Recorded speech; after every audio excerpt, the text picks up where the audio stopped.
Someone I know here in Mae Sot just had her bicycle stolen. I know about it because the thief was caught on CCTV camera. You can see the thief seeing the bike parked on a sidewalk, and he walked up to it, grabbed it, and then just took off with it. And someone posted this clip from the CCTV camera on Facebook, so I got to see it. And this got me thinking about thieves and robbery stories in general. And that's what this walkabout video is all about.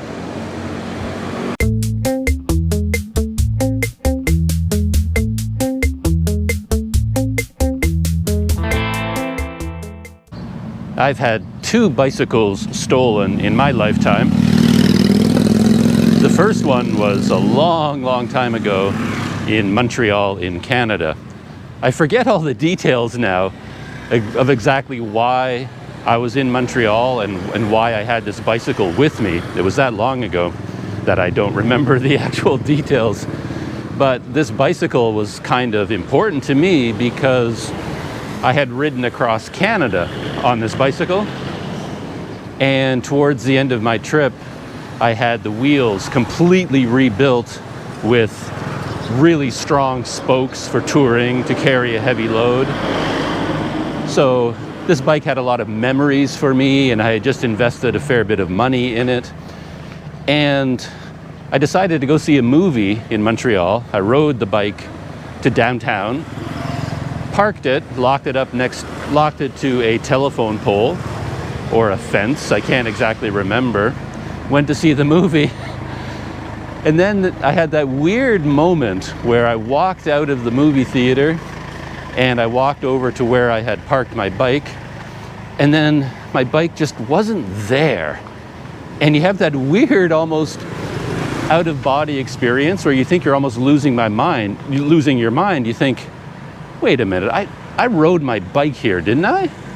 And you think back and yeah, I rode my bike to see this movie, and you look at the fence or the telephone pole and you're like, pretty sure I locked it here, didn't I? You just feel like you've slipped out of time or something, like the world has gone crazy or you're crazy. So what I did at that time was I went for a walk around the block.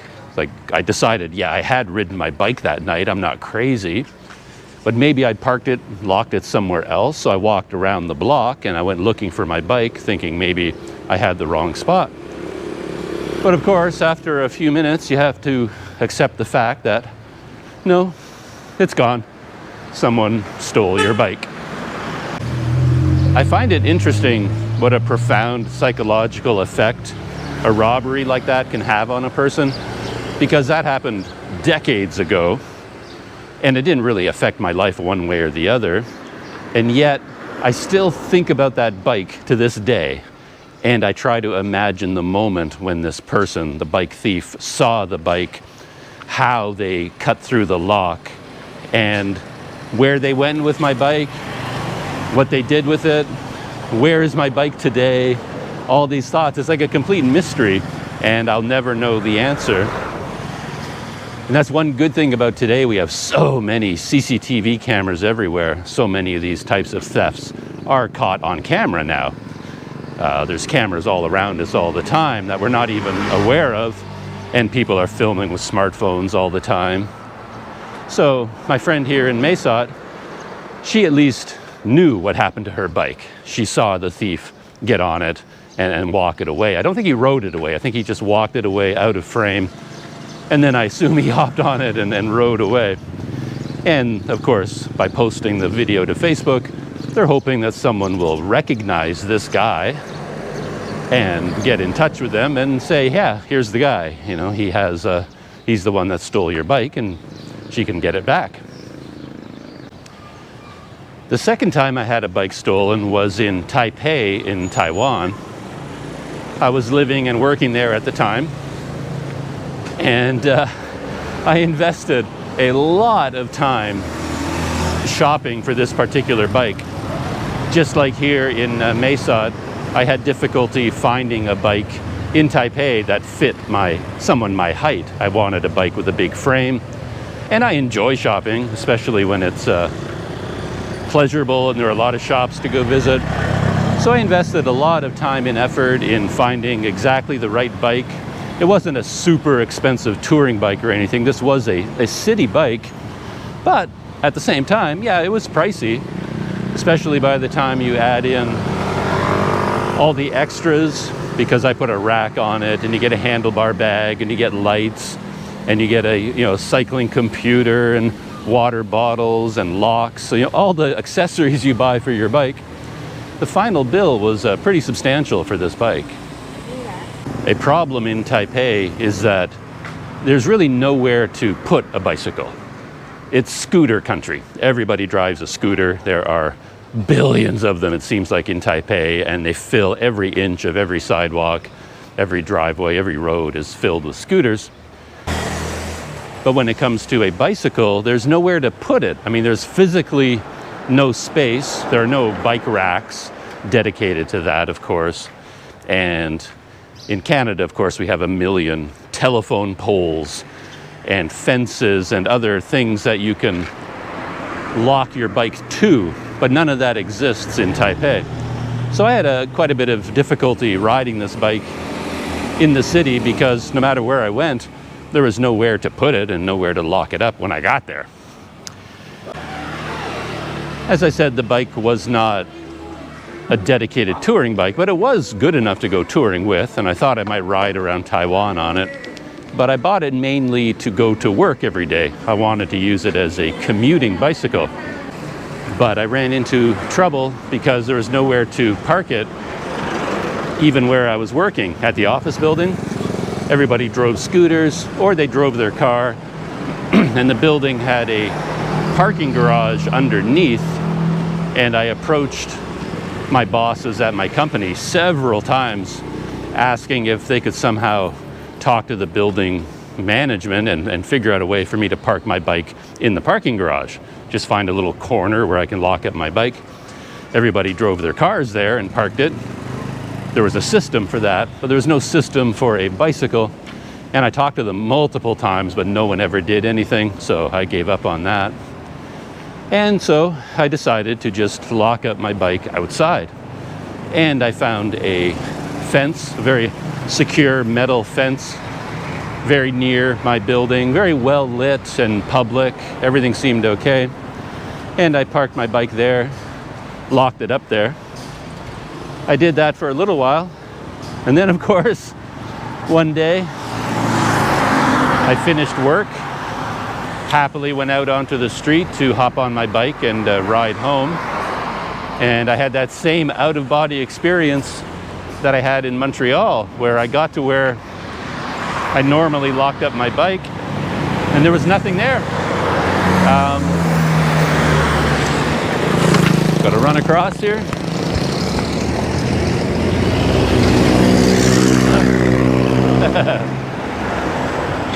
Yeah.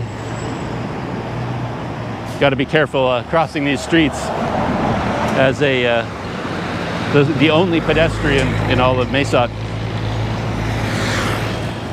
And vehicles come around these corners really fast. They're always going much faster than you think they are. Here's an opening. Safely across.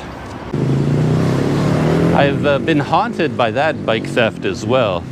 And to this day, I wonder where that bike is. The bike that was stolen in Montreal was quite an old one, and you wouldn't even recognize it, I don't think, if you saw it again. But the bike I had in Taipei was a little bit unique. It was kind of special. It looked cool, and I thought I would recognize it instantly if I ever saw it again. So I was keeping my eyes open for this bike everywhere I went in Taipei. But I learned later on, people were telling me that there were organized gangs in Taipei. They drove around in these vans with cutting tools looking for bikes. And they would drive around all night, all day. And whenever they see a bike, they'd hop out of the van, cut it free, throw it in the van, and drive off. And within a day, that bike, they said, was sure to be somewhere in China for sale. somewhere in China. So you have no hope of ever getting your bike back. As soon as it's disappeared from where you locked it, you can bet that the next morning it's already being ridden by someone in China. At least that's the story I was told. But yeah, I think about that bike to this day, and I have photographs of it, and I look at the pictures and go, oh, my poor bike, what happened to you? So that was the second bike that was stolen from me in my lifetime. And I had one other bike-related incident, and in a way it was the worst one of all. I happened to be back in Canada at the time. I was in Sarnia, my hometown. There was a family emergency, and I had gone back to spend some time there. And it had gone sort of into the winter time. So it was quite cold and snowy, but I still rode my bike around. It's actually the same bike that I have today, the same bike that I have in storage in Malaysia. I had that bike in Canada at that time. And I was riding it around in the city where I was born and grew up all the time, and parking it in different places. And then one night, in the dark, in the cold, with the snow coming down, where riding my bike would have been a challenge anyway, I went out and there was my bike where I had locked it up, but the seat was missing. Oh, and that drove me crazy because I had ridden this bike on a big tour in Ethiopia. And one of the biggest problems with that bike was the original bike was the seat hurt my butt so badly. It was so painful. And later on, I bought a new seat, a new saddle. And for whatever reason, this was the most comfortable saddle I'd ever had. It was the only comfortable saddle I'd ever had. And it was attached to my seat post with one of those quick release levers. That's what the bike came with, and I had never changed it. So someone in the dark, at night, came along, saw my bike and thought, what an idiot. He left his bike here with a quick release lever on his seat. And whether he needed a seat or not, or whether he just wanted to be a jerk, whoever this person was, all they had to do was flip open the lever, pull out the seat post with the seat on it, and then take it. And it was gone. And I'm here to tell you that riding a bike without a seat on it is hard. I had to ride that bike home. It wasn't that far, maybe 3-4 kilometers, but it was snowing and the roads were quite slippery and slushy. And riding without a seat is exhausting. It's really hard. You've got that metal pole sticking up. And your instinct, of course, is to, sit back down. But then you get hit in the butt with this pole, and it's painful. And riding my bike without a seat was no fun at all. And then, of course, I had to buy a new seat and get a new seat post that fit my bike. And it's just such a hassle. And to this day, I despise bike thieves. I just think bike thieves are the scum of the earth. Partially because they're thieves of opportunity. When I was a kid, there were a lot of bike thieves who stole bikes out of your garage at your house. As kids, of course, we all had bikes, and we'd leave them in the garage, sometimes locked, sometimes not. And then if the door to the garage happened to be open and some local punk kids were walking by, they could look inside, oh, there's a bike, and they just hop on it and take it for a joyride and then dump it somewhere. And for them, that's just a bit of a lark. They're just having fun. They're just taking the bike. They're not really stealing it to make money. They're just being kids, and they take the bike and ride for a couple of miles. They ride around on the bike that day, and then when they're done with it, they throw it in a ditch. And they think that's funny, but the effect it can have on people can be really, I won't call it devastating, but it's a bit traumatic to have your bike stolen, and it can really disrupt your life. Anyway, I dislike bike thieves very much, and those are my bike theft stories. My next theft story is quite a bit different, and it took place in Guatemala. This was back in the late 80s, early 90s. I went on 2 or 3 trips to Guatemala and spent quite a bit of time there. And I also had the chance to go to Peru. And later on, I went to Ecuador. And in my experience, based on that time anyway, the late 80s and then the 90s, South and Central America were hotbeds of theft. If you've never been robbed, if nothing's ever been stolen from you and you want that experience, go to South America, Central America with your backpack and wander around, and you will be robbed. If you're not robbed, you will certainly experience a whole bunch of robbery attempts. It was just like the wild, wild west. It was a free-for-all of thievery, in my experience, in that part of the world back in those decades. And the first time in Guatemala was a bit of a strange experience. I was there doing an immersion course in Spanish. I was studying English in the city of Antigua.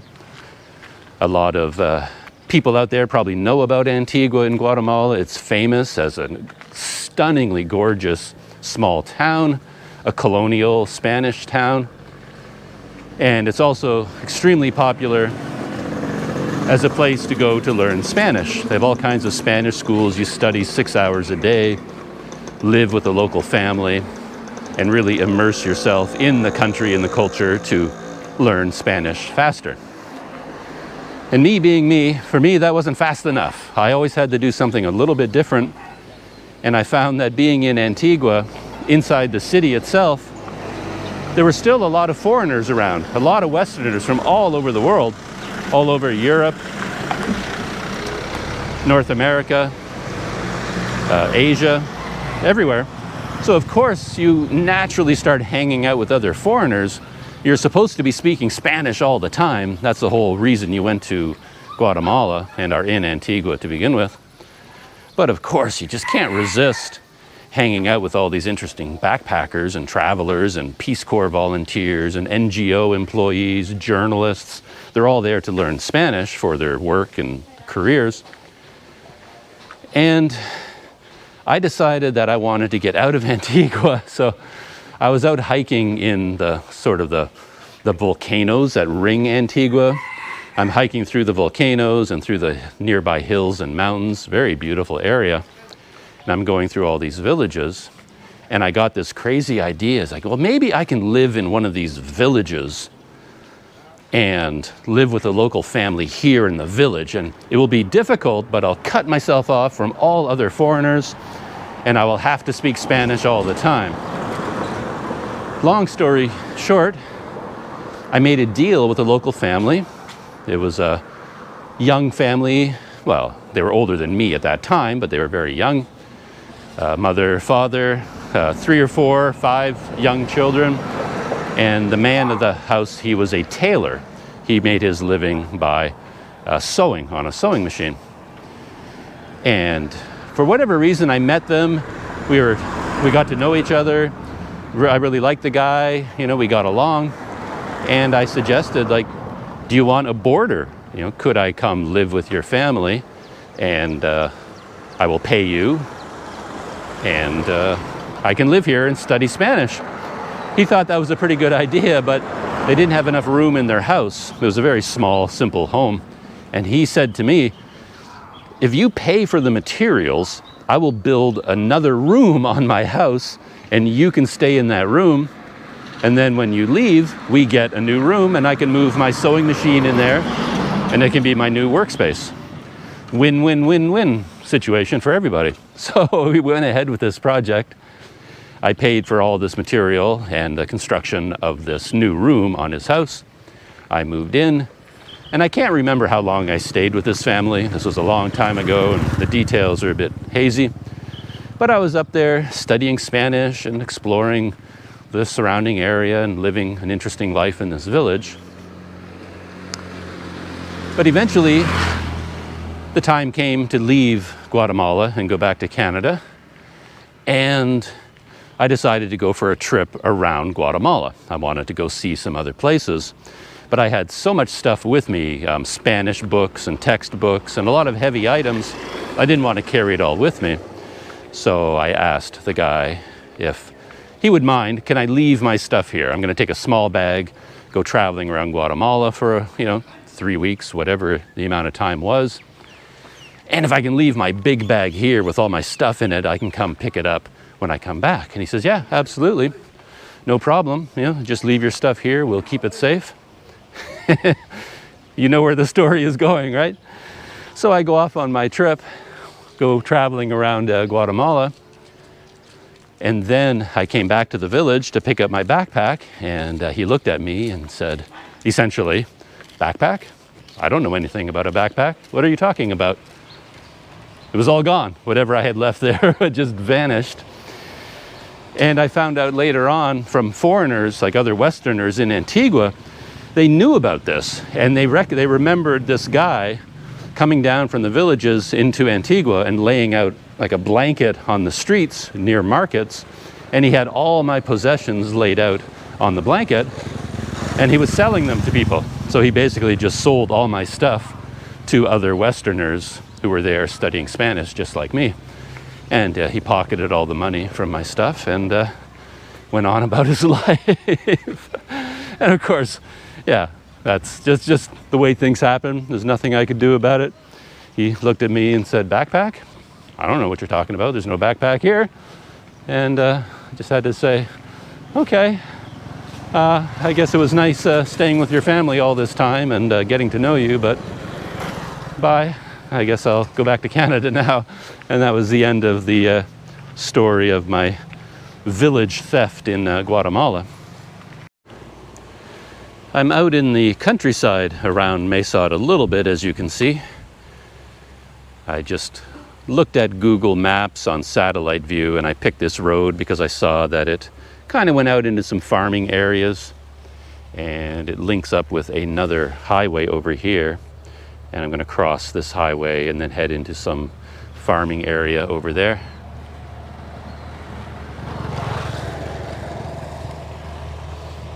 I just thought I'd stop for a minute and appreciate the view. As always, as I've said a number of times, that mountain range you see over there, that's Myanmar. And if you go from here and cross the border and then go into Myanmar, you first have to get over those mountains or those hills over there. That's where your road will take you when you first go to Myanmar. My next story of being robbed also took place in Antigua in Guatemala. This was on a different trip. It might have been my next trip there. I don't remember exactly the sequence. But I was in Antigua studying Spanish again, kind of hanging out, doing the backpacker overseas lifestyle, sort of as I'm doing here in Mae Sot. And I rented a tiny hut in the backyard of a house. They have the most amazing houses in Antigua. Again, based on Spanish colonial days, they built some beautiful cathedrals and houses there with, you don't see anything from the street. All you see are blank walls lining all the streets, but then you go in through the front gate into a huge house built around a courtyard, big courtyards in the back that are open to the sky, very beautiful. And one of these houses, I can't remember how I tracked it down, had a little one room, one bathroom hut in the back corner, and I rented this place. And this was sort of at the tail end of a longish period of time, so I did not have a lot of money left. Again, the details kind of escape me, but I had very little money. I had just enough money to finish my time there and then get back to Canada, where I was going to get a job and do something else. And I had this money, for whatever reason, in cash inside my room. I was traveling with traveler's checks at the time. This was all before ATMs and before the internet, before bank cards. None of this existed yet.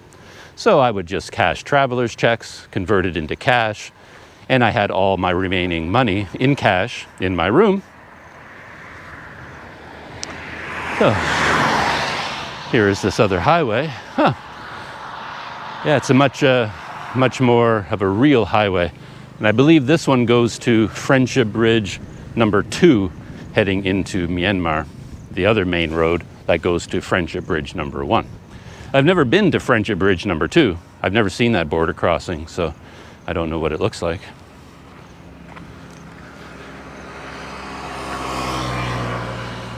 I have to make my way across here.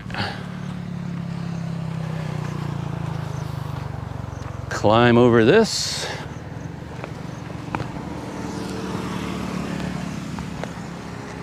And scoot across.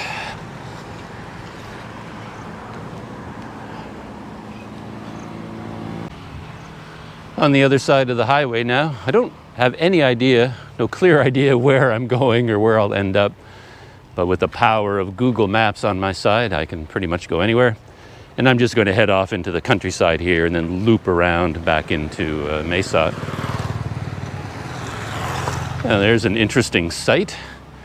Some kind of a bridge across this river, but the bridge has seen better days. There it is over there, just sort of falling apart. It looks like this must be some kind of a restaurant or cafe.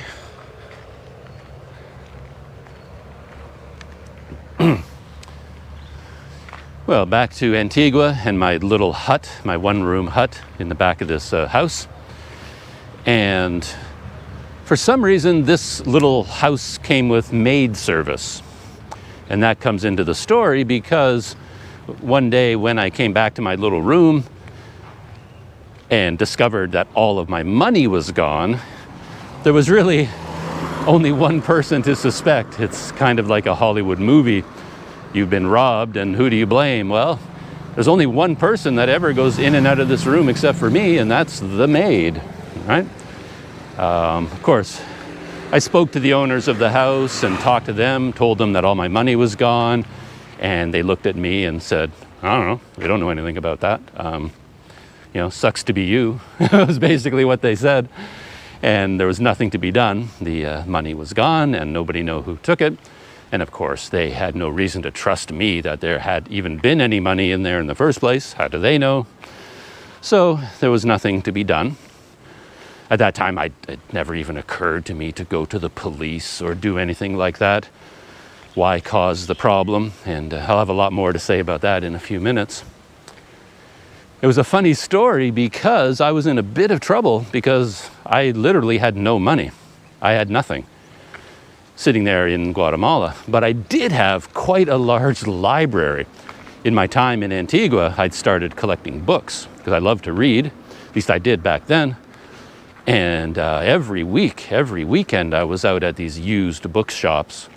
You know, Antigua being a hotbed for foreign backpackers learning Spanish, they naturally end up with a lot of books getting dumped there. And you can get them in used bookstores. So I had built up quite a large selection of books. And now those were the only things I had of value. So every day I'd go through my bookshelves and pick out a few books that I could part with. And then I'd go to the used bookshop and sell them back to the owner of the bookshop, get a little bit of money for these books, just enough to pay for food for the next couple of days. And then when that money ran out, I'd pick out some more books and trade them in for a bit of cash so I could eat for another couple of days. So my library saved my neck in this particular instance.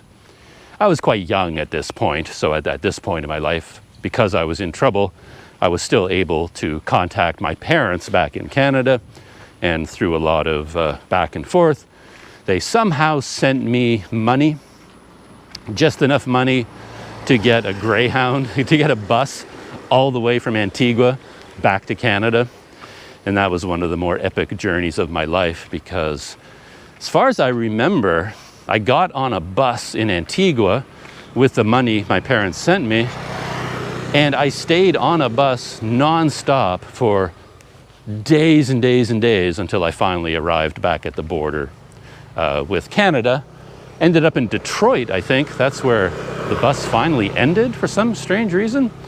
I guess that makes sense because the bus that I was on in Mexico, the final bus taking me to the last part of Mexico, stopped at the US border. And then I walked across the border and got onto a Greyhound, and that was in the United States. And this Greyhound, I had a ticket all the way to Detroit, which is near my hometown. And off we went. And if I think about a bus journey like that now, I think it would kill me. I don't think I could survive it. But I guess I was younger back then, and I had extreme good luck because I was on these buses for so long that all the other passengers would get on and off and empty all the seats, so I could upgrade my seat and get a better and better seat. So I would eventually be in the very front seat, especially in the US. I remember getting the very first seat right behind the driver of this Greyhound, where you got the vast view through the front windows of all of the United States. And I just sat there for hour after hour after hour, just taking in the view, you know, as we drove through the United States. So the whole thing ended up being quite an adventure, but yeah, live and learn. If you leave money in your room, you got to secure it somehow. I didn't, and somebody walked off with it, and then my library managed to keep me fed until I got back to Canada. Well, I am pretty much out in the middle of a very isolated area, and there's nobody around me at all. So I thought, I don't think anybody here will mind that I'm now without a mask. Oh, it feels so different. I haven't really been outside maskless for a very long time. But I think out here in the countryside, nobody will give me a hard time about that. If I turn the camera around, you can sort of see the territory that I'm in. So that's what's off to the right of me, and I'm heading more out into farmers' fields, I think.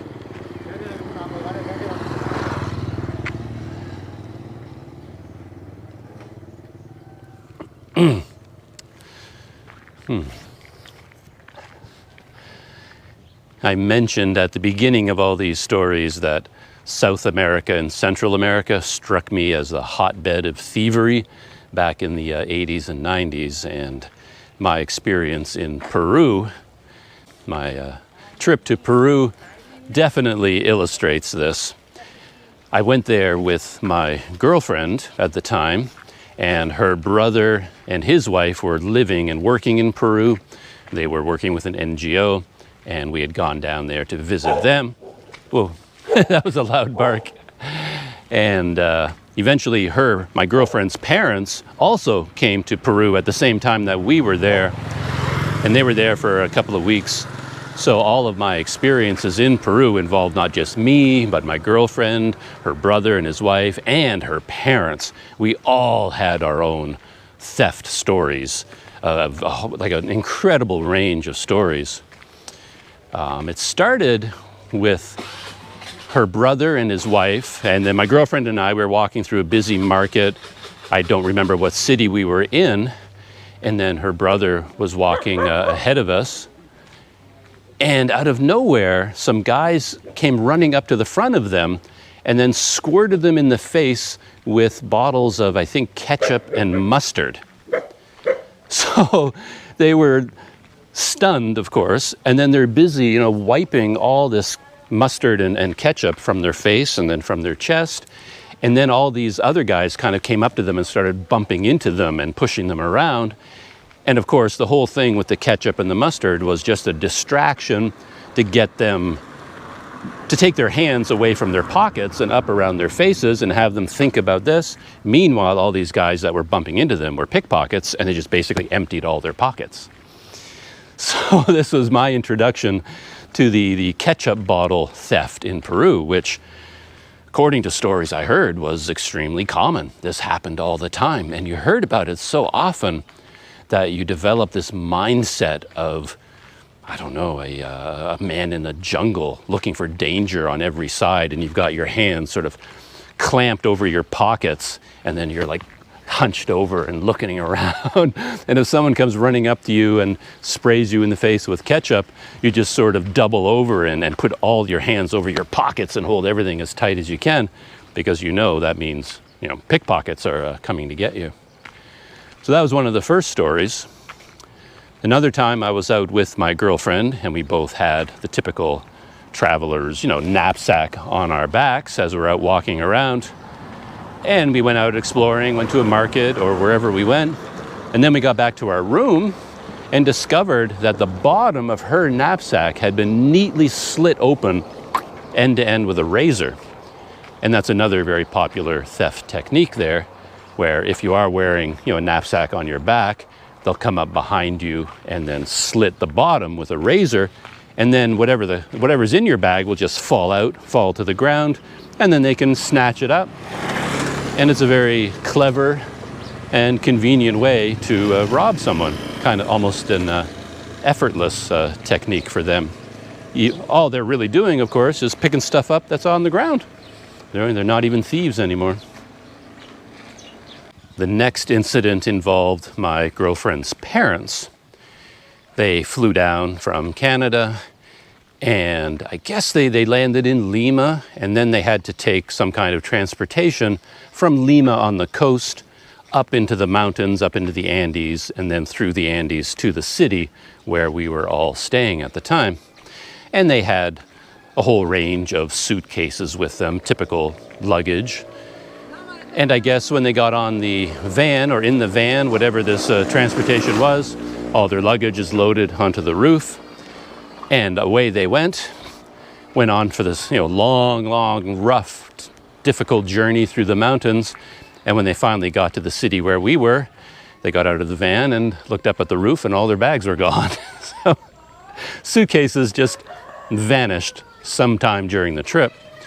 And through talking to people, the story emerged that this is also a very common technique, where it could be that the managers and the drivers of the van, of the vehicle, are in cahoots with the thieves, or they may not even be aware of them. But at some point, as they're driving along these winding roads through the Andes, somebody, probably a young, agile teenager, climbs up onto the roof of the vehicle, unhooks the ropes, and then as they're driving along on these next to these cliffs, they just grab all the suitcases and heave them off to the side. They just throw the bags to the side, they fall over the edge of the road, and then they go back and collect them later on.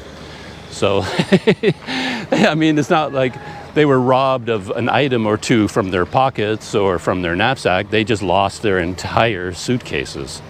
So that's Peru all over. I'm not quite sure where I am, even with the help of Google Maps, but I'm certainly in some kind of cattle country. You can smell that these are cattle farms. Yeah, of course, there's some cattle out there in the field. And according to Google Maps, I'm supposed to be following this road that goes off to my left. But I don't know. I'm not sure if there's actually a road there or it's just a field. Well, here's the road. Find out where it goes. If it goes nowhere, at least I get to see some cows.